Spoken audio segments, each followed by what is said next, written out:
Hi everybody. It's 9 o'clock, I think.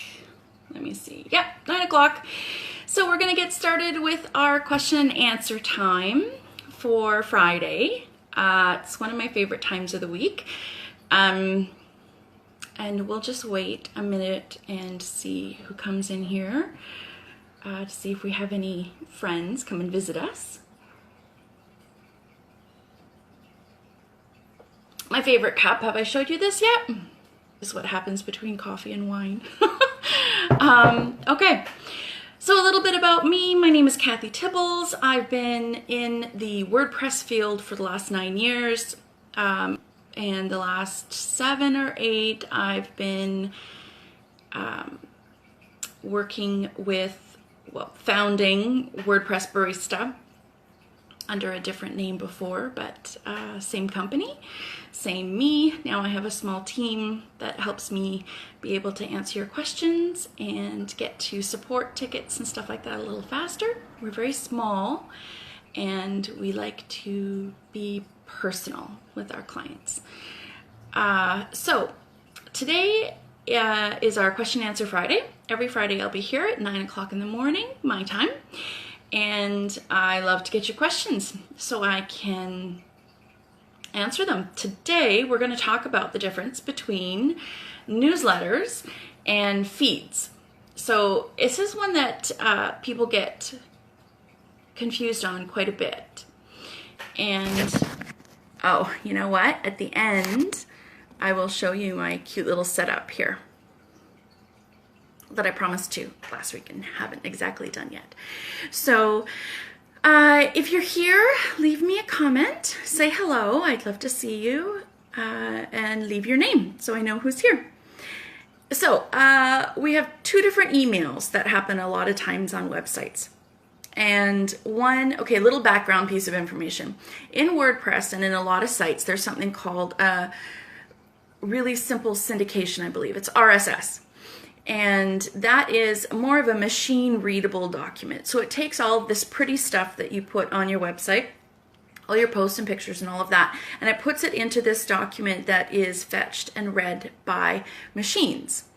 And that RSS used to be read through something called Google Feed Reader, and then it also now is used. FeedBurner is common, and so is Feedly. Bloglovin picks up your feed and puts it in a format where you can collect all of your feeds and read them all at once. So that's called a feed reader. The feed is what your website has. The feed reader goes to all the different websites that you're subscribed to, picks up those feeds, put them in your program. I use Feedly, so when I go to Feedly, I have all my blogs listed right there, and I can really quickly and eat my favorite bloggers. Now those are feeds. And one way to get feeds, if you don't want to use Bloglovin or Feedly or FeedBurner, is to subscribe via email. So most people on their website have a subscribe via email. And for the last couple of years, using Genesis, the Genesis e-news feed has been connected to FeedBurner. And you can get a FeedBurner redirect URL right in the settings in Genesis. So a lot of people use that for their feeds and FeedBurner. Now, that's the feed side of it. So on the website, there will be a little sign up for posts and enter your email address. Sometimes there's an incentive for signing up. Sometimes it's your first name, whatever. But most of the time, it's just your email when it comes to feeds.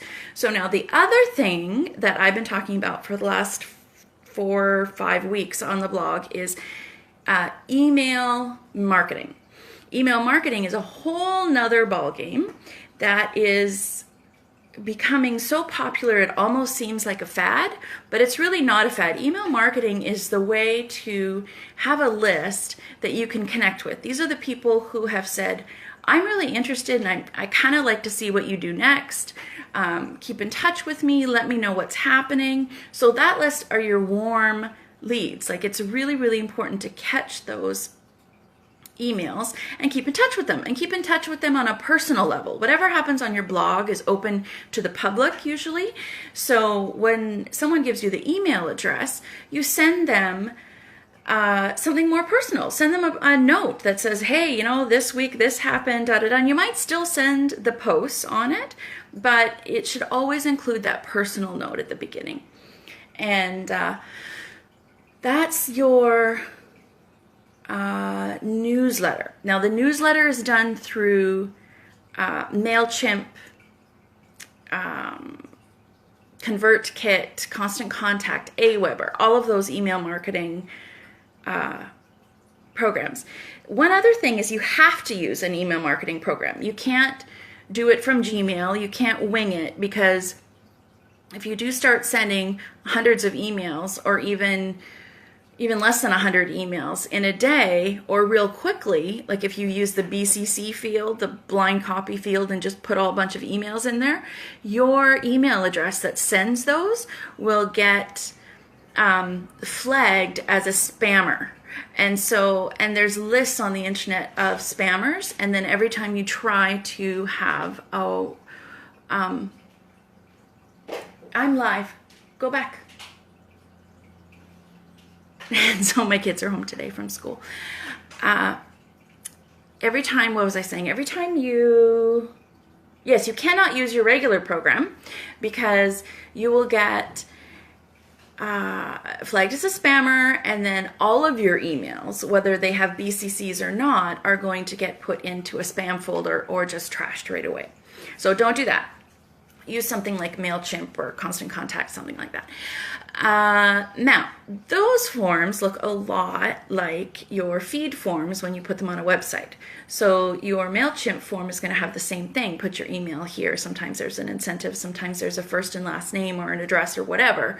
But they'll look very, very similar. But they should have two very different purposes. So I always encourage people to use those email lists. That is the way to business. Everybody online right now, and for years have been saying the same thing, but just right now it's become super popular, is to keep that email list and to nurture those people.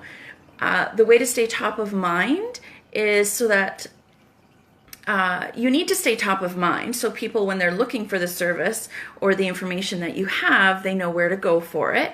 And there's so many websites online, obviously you know that. So when people go to a website, they may love it, but as soon as they leave, they're not going to remember where they found that website that they really, really loved. So always, always encourage an email sign up, and keep in touch with them at least once a week.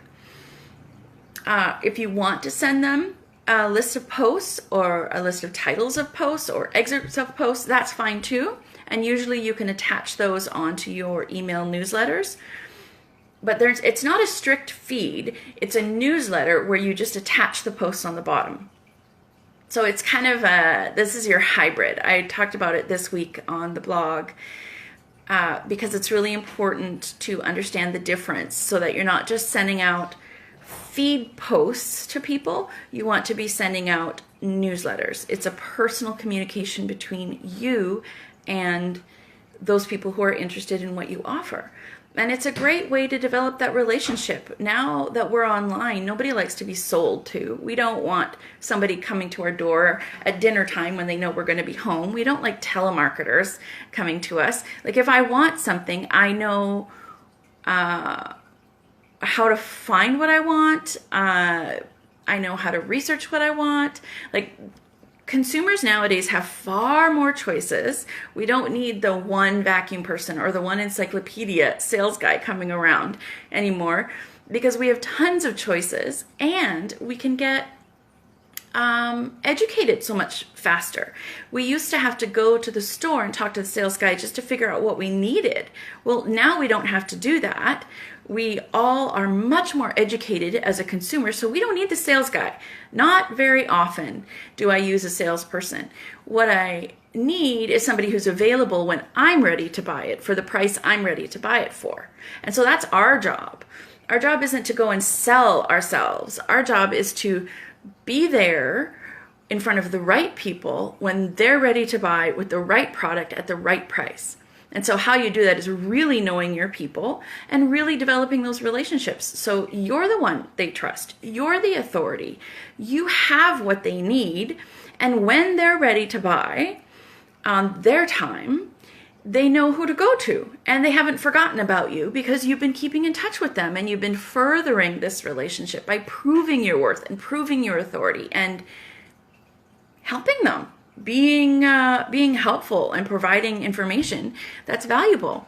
So that is what I'm really passionate about, is being there for people. There's no more selling, there's no more marketing, and the best way to be there, to get to know your people, to stay in touch, is to have a communication channel. Website is an open communication. We used to do a lot of commenting, and that used to be a really good communication form. It's not anymore for lots of reasons, but the commenting thing is kind of slid downhill. Now email is definitely the way to go. And I mean, you can tell that it's important. What's the first thing you do in the morning? We check our email. The last thing at night, we check our email. Like, email is, even though we might hate to admit it, really important. And we give it a lot of time and credibility. So use email. You can use your RSS and your feeds if you like. But my advice and recommendation will always be to switch it over to a newsletter. MailChimp is free for the first, I think, 2,000 subscribers. It's a great way to test it out. You get those emails, you put them into MailChimp, you send them a newsletter, which you have to write because it's not automatically your posts anymore. That's the whole idea, that you're actually writing to them and communicating with them. So you send that once a week. So number one, there's feeds on your blog. Number two, a newsletter is not the same as a feed. Number three, I recommend the newsletters for the purpose of maintaining a relationship, being trustworthy, and proving your authority in that specific topic or niche that you're in. Is there anything else?